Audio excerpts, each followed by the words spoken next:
This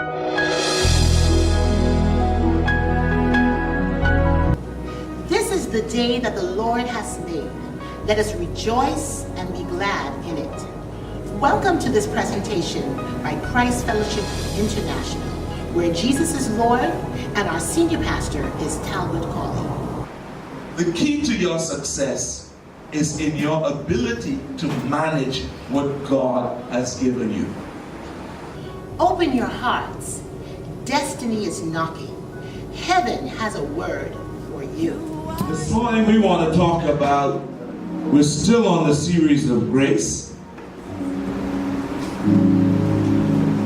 We're talking about attracting the grace of God through stewardship. Attracting the grace of God through what? Stewardship. Therefore, I tell you, do not worry about your life. This is the NIV version. What you will eat or drink, or about your body, what you will wear. Is not life more than food, and the body more than clothes? What are you worried about? Look at the birds of the air, says Jesus. They do not sow or reap or store away in barns, and yet your heavenly Father feeds them. Are you not much more valuable than they? Can any one of you, by worrying, add a single hour to your life? And why do you worry about clothes? See how the flowers of the field grow? They do not labor or spin. Yet I tell you that not even Solomon in all his splendor was dressed like one of these. If that is how God clothes the grass of the field, which is here today and tomorrow is thrown into the fire, will he not much more clothe you? You of little faith. So do not worry, saying, what shall we eat? Or what shall we drink? Or what shall we wear? For the pagans run after all these things. And your heavenly Father knows that you need them. Verse 33. But seek first his kingdom and his righteousness, and all these things will be given to you as well. Therefore, do not worry about tomorrow, for tomorrow will worry about itself. Each day has enough troubles of his own. Do not spend your life worrying about anything. Tell your neighbor, do not worry about anything, because God is in control. That's a good place to clap. God is in control. Let the pagans seek after things. That is not the key to your success. Pursuit is not the key to your success. The people of the world run after things. God says that is not his recipe for success. Are you with me? Yeah. Don't spend all your money foolishly. But the key to your success is not in your savings plan. Yeah. Why is quiet?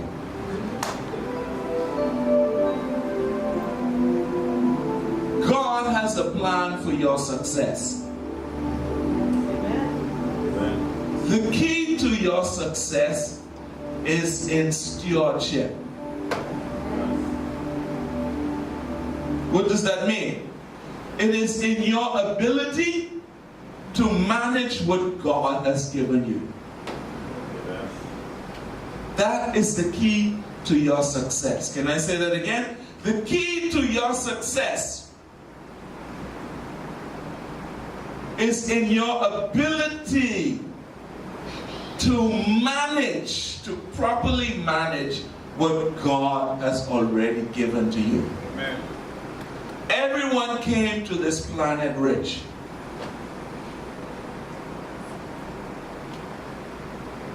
The earth has more resources than the inhabitants can manage.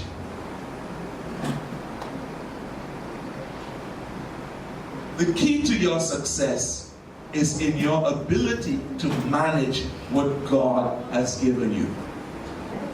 For some, ASU is a curse. Because you get the first draw. Am I right? And now you have to thief and rob God and borrow and this and that to pay the money back.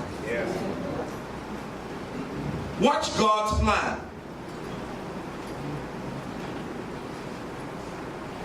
He said to the guy who he gave 5 talents to, or 5 bags of gold, he says, you have been faithful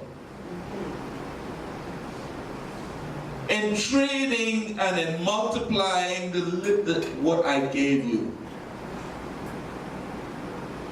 In other words, God has already given to you the key to your wealth and to multiplication.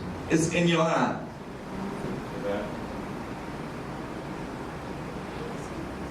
There is something that is in your hand that if you manage that properly, God says you will be successful, and then He will give you multiplication. Amen. He says, if you take the little that I've given to you, the guy, he started off, God gave him 5 talents. What did he do? He made 10. Yes, investor. Huh? Yeah. He invested, he traded, he improved, and he got increase on the little. Jesus said to him, because of your faithfulness in stewardship with that little, He said, I'm going to make you a ruler over much. That is breakthrough. So, for example, the job that you have, right? The little job that you have, you put your labor in, huh? And you get a little at the end of the week. Yeah. Month or however often you're paid. Right? Jobs are not designed to make you rich. No. Make you tired. Huh? Anybody? Some people have been working 10, 20, 30, 40 years on a job and still need to work. Yes. Need them paid. Huh? Jobs are not designed. 99% of the jobs will never make you rich. Jobs, though, God starts us out with a job to test our faithfulness.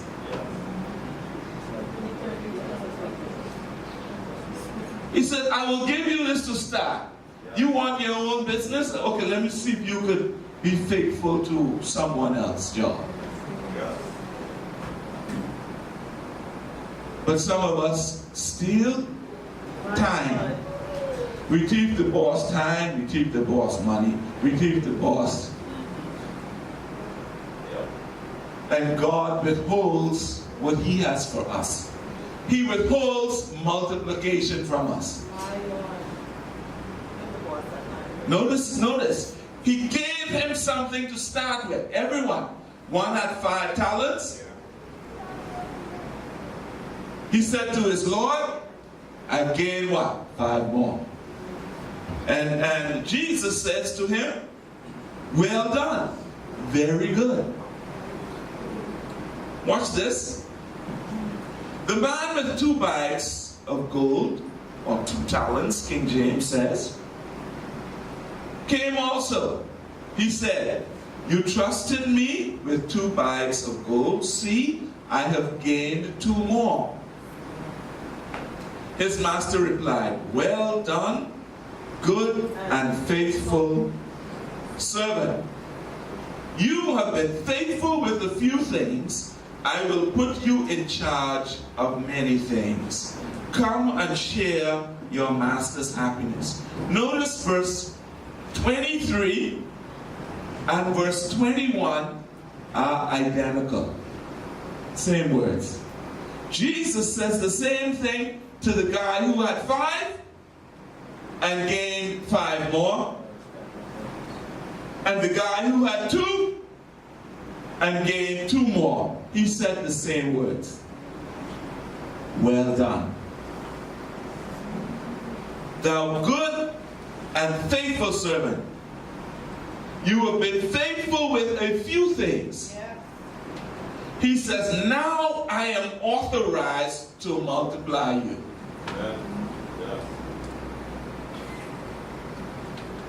Now I am authorized to open the windows of heaven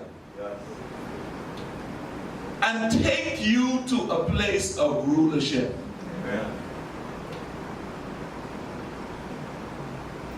He says, if you are faithful with the little, I will make you a ruler. That is the place of dominion.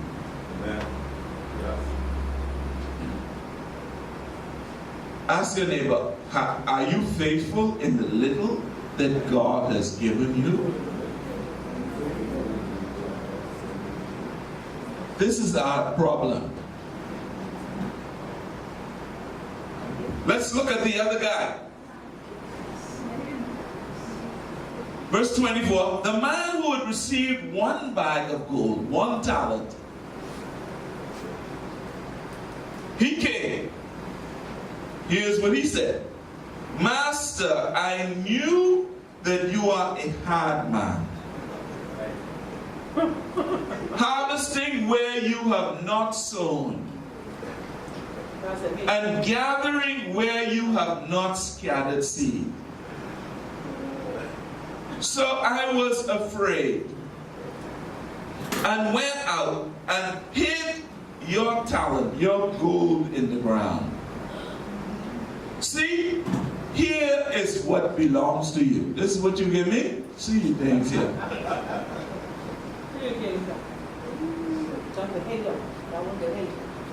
Now, notice the qualities, the characteristics, the attribute of this one who had 1 talent.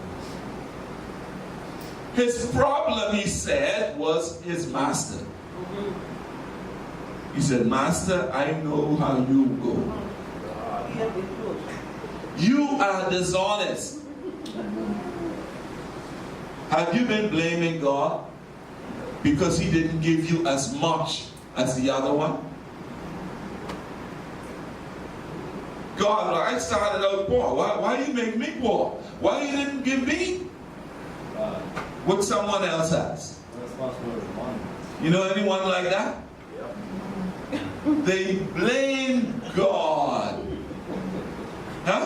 Why you can't bless me like you blessing somebody else?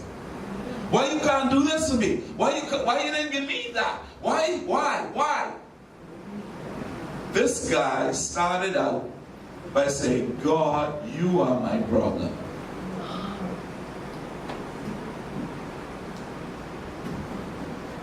Why did you give me 1? Why didn't you give me as much as the other guy? Why do I have to be the one with just one talent? Clearly, God, you have a problem with me.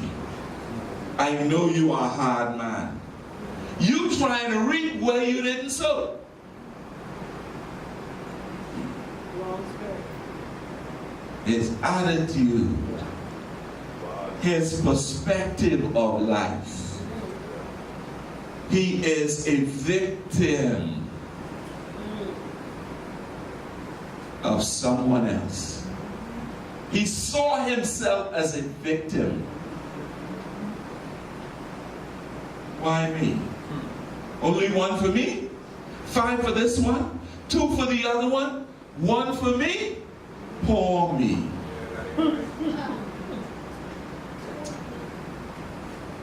Life has been unfair to me.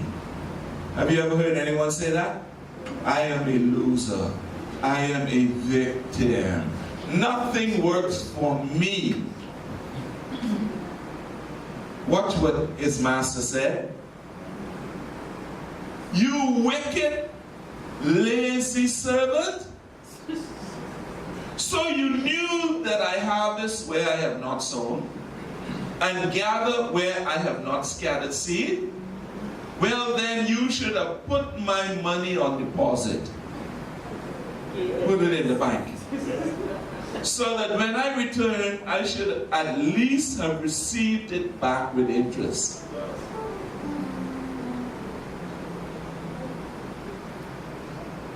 You are lazy. You are wicked. Watch this. Verse 21, verse 28. So take the talent, the bag of gold, from him and give it to the one who has 10. Look at God's justice. He says, take from this one, the 1 talent that he has, and give it to the guy who has 10. Read. For whosoever has will be given what? More. And they will have an abundance. Whoever does not have, even that what they have will be taken away. Listen, some of us think the devil has been taking everything from us. The devil is a taker now. But God will take likewise. He says, take it from this one. This wasn't the devil. God says, take it from this slothful one.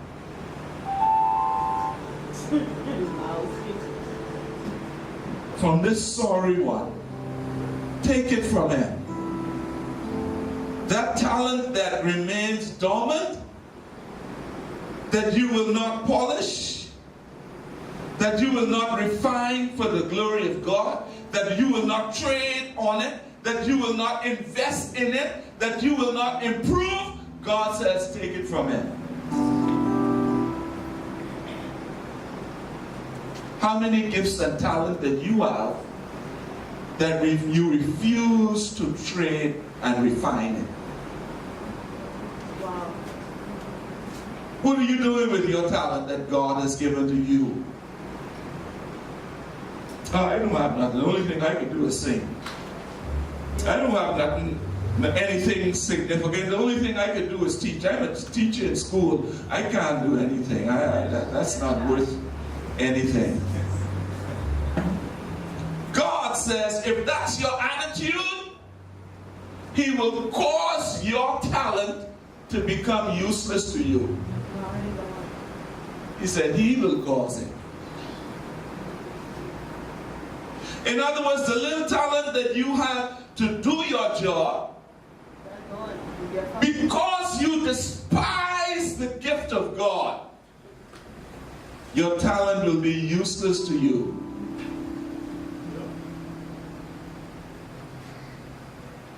Because you despise it. The only thing I can do is what? I'm a chef. I can't do anything. I'm a mechanic. This is useless. Your attitude toward the gift that God has given you will cause you to either refine it and celebrate it and be thankful for it, or it will cause you to despise it. This is worthless. Why didn't I have a PhD? Why wasn't I smart like this one? Or why couldn't I have the gift to sing like the other one? Why this is all that you've given me, God? The thing that is worthless and useless? God says, if you despise his gift to you, he will take it from you. Yes. He will take it from you. Some of us rebuking and cursing the devil because things are being subtracted from our lives. And the devil says, I had nothing to do with it. I didn't take that from you. God says he will take it from you. If we are not faithful stewards, God said he will not make you a ruler. He will not give you more. Wherever you are,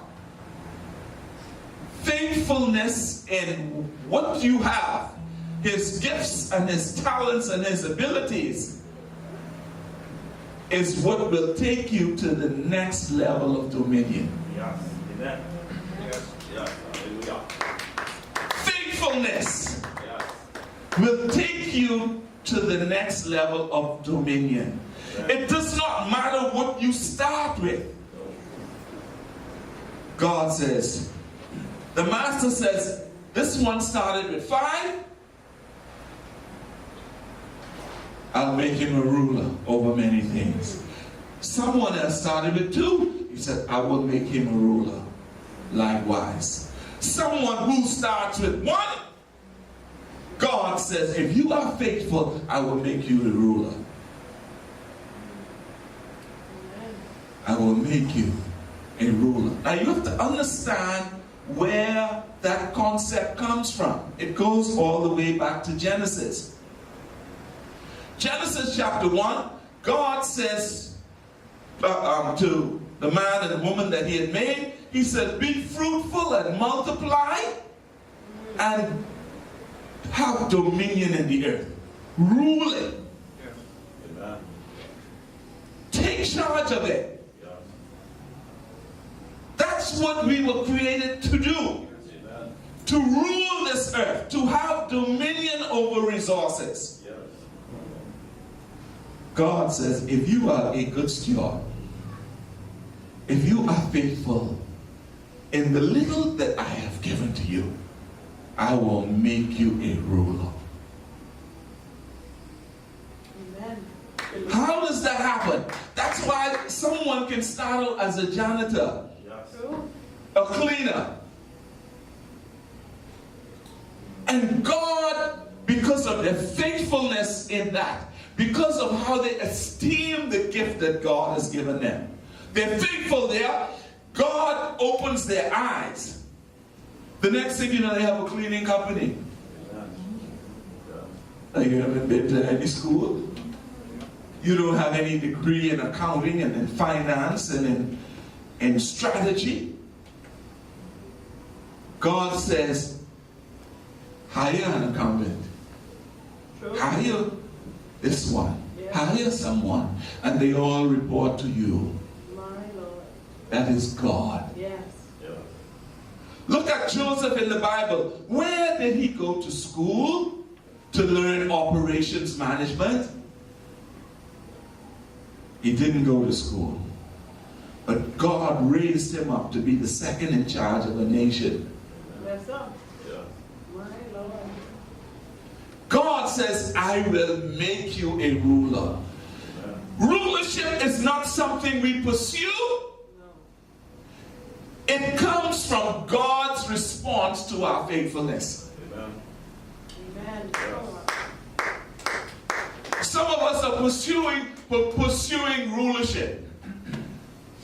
God says, no, it doesn't work that way. If you are a faithful steward, I will get involved and promote you.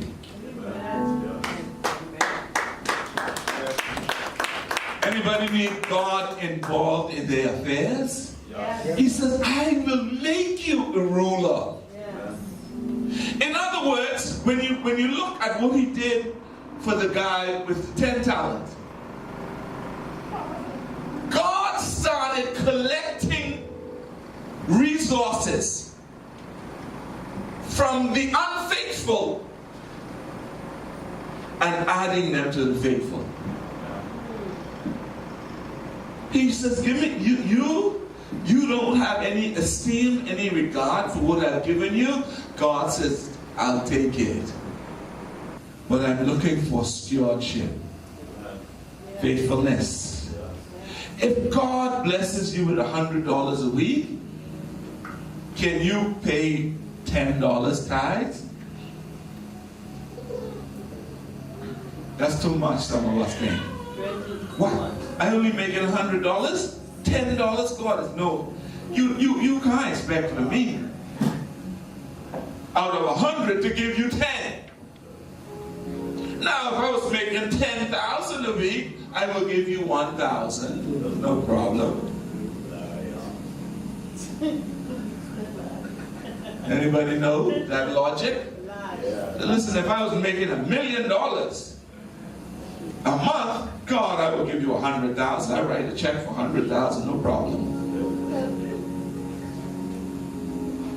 How many think they can give God 1,000 out of out of 10,000 a week? How many think that? Hey, that's no problem. Yes. Huh? Yes. If you're making 10,000 a week, you think you could give God 1,000? Some of us say, oh, I can give that, no problem. But talk to the man who's making 10,000 a week. He can't afford that 1,000. It's too much. It is a principle. God says, I will give you what I have for you. The only limitation on what I will release to you is your ability to manage and maintain it.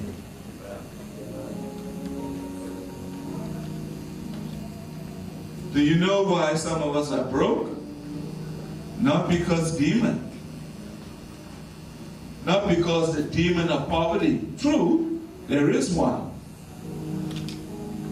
But our unfaithfulness opened the door to poverty. Are you with me? Yeah. Our unfaithfulness is what keeps us in poverty. God says, if you are faithful in a little, He will do what? He will make you a ruler over much. Yes. Amen. That's His promise to His children. If you are faithful, I will make you a ruler. He did it for Joseph. Yeah. He was faithful. He didn't have multiple degrees. He never went to university. But God says, I will make you a ruler. If you manage little resources, God says, I will give you an abundance of resources.